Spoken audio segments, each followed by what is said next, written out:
Summer's supposed to be the easy season. So why are so many people quietly Googling a therapist between summer Fridays? Because more daylight doesn't fix the hard stuff. Sometimes it just turns the volume up. Grow does therapy differently. Therapy is not only for when you're in crisis. Grow Therapy is here for all the moments when you decide you want more. More support, more clarity, more tools. Mental health isn't a destination you reach, it's something you build, and Grow makes that easier.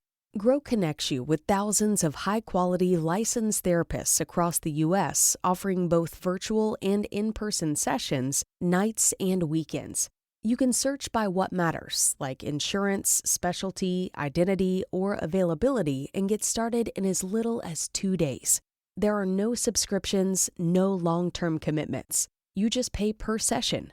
Grow helps you find therapy on your time. The therapist you want takes your insurance on Grow. Grow accepts over 125 insurance plans. Sessions average $21 with insurance, and some pay as little as $0 depending on their plan.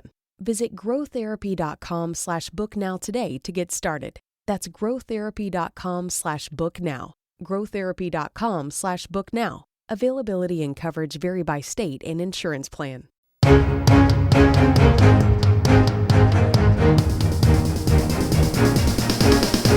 This is the Washington Times front page for Tuesday, July 14th, 2026. Thanks for joining us. I'm George Gerbo. President Trump has reimposed a blockade on Iranian ships and taken control of the Strait of Hormuz, moving the countries closer to all-out war. Tom Howe reports the president ordered the takeover after losing patience with Iranian officials who stalled negotiations and fired on commercial vessels. The strait was open to commercial traffic before Trump, in coordination with Israel, launched strikes in February. Iran restricted traffic in the strait in retaliation, causing energy shortfalls and price shocks. Trump's push to charge fees for vessels transiting the strait conflicts with comments from administration officials who say charging tolls is a violation of international law. A federal judge has voided a settlement between President Trump and the Department of Justice, accusing the administration of abusing the court system to establish a so-called anti-weaponization fund. Stephen Dinan reports Judge Kathleen Williams said the settlement is null, and she barred the parties to the case from citing it as legal authority for future actions. Williams said the case was part of a pattern of the president misusing the courts to serve political purposes. Williams pointed out that Trump waited to file his lawsuit until he was back in the White House and had Acting Attorney General Todd Blanche, who previously served as one of his personal attorneys, working in the Justice Department. South Carolina Governor Henry McMaster has appointed the sister of Senator Lindsey Graham to temporarily fill his Senate seat after his sudden death.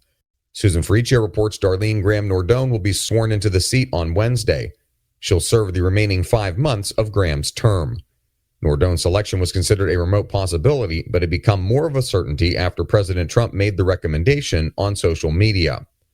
The 71-year-old Graham died suddenly Saturday night after recently winning the Republican Senate primary in pursuit of his 5th term in the Senate. In Michigan, Representative Haley Stevens is out to prove a Democrat can support Israel and still win the party's nomination for the Senate. Seth McLaughlin reports the Rochester Hills native and 4-term House member is betting the traditional pro-Israel posture that has defined Democratic foreign policy for decades remains viable, even as the party's left wing moves sharply in the opposite direction in the wake of the Israel-Hamas war in the Gaza Strip. Stevens' opponent, Abdul El-Sayed, has made the American Israel Public Affairs Committee's multi-million-dollar spending in the race the centerpiece of his argument. He casts Stevens as part of a Washington culture in which corporate influence and foreign-aligned interests receive more attention than voters who are worried about groceries and other bills. And finally, about a quarter of the nation's private nonprofit colleges are expected to close in the next 10 years, driven by artificial intelligence that is automating repetitive office roles. Sean Salai reports Huron Consulting Group estimates that 442 of the nation's 1,700 private nonprofit campuses will close or merge over the coming decade. That would affect 670,000 students. AI automation is accelerating the downsizing by reducing the perceived market value of many four-year degrees, hurting enrollment at tuition-dependent campuses. The Huron Consulting Group rates more than 120 of the 442 private nonprofit schools as being at the very highest risk of closing.